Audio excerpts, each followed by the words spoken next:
Now, let's talk about Albo. He's copping a lot of stick, Liz, for being overseas again, Airbus, Albo and all that. But the thing is, we could question some of his travel, but he's got to go to APEC and the G20, doesn't he? He does, kind of. But I don't think he'd be getting this flack if it weren't on the end of a very long list, hence the nickname Airbus Albo.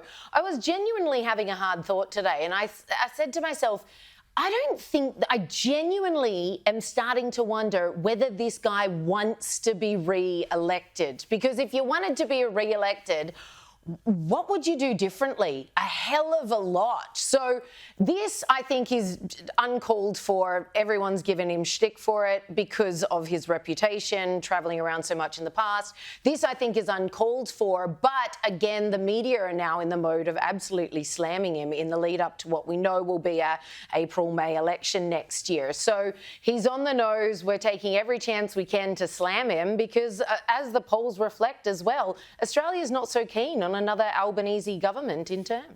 He's on the nose, it's true. He is a figure of much invective, but surely he wants to be re-elected. He definitely, I can assure you, he definitely does, and he have every intention. And if anything, he's still his actions do not reflect He's still pretty that. bullish about it.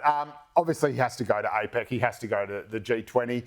If he gets an opportunity to meet Donald Trump, he has to do that as well, and he will. Copacabana, does he need to get up there as well? Might go to Mar-a-Lago, Copacabana, Mar-a-lago. It's all sort of one of the same thing.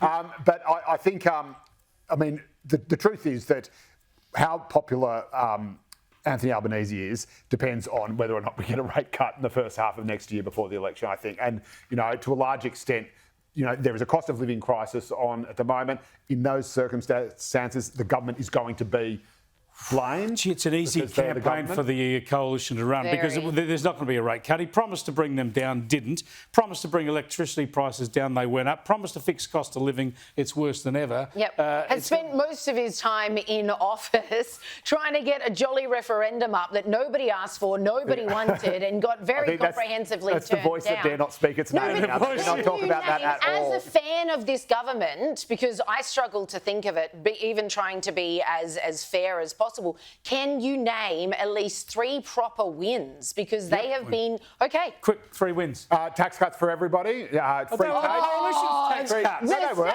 The coalition's tax cuts. Coalition tax cuts for everyone. They changed them so that everyone got one. I got less money, so I'm out of pocket. No, everyone got one in the first phase. This was the third. Anyway, all right. That's right, and now everyone got even more. So he broke the ones that they promised not That's to right. do. That was the most popular thing he ever did, I think, was a broken promise. So there's that.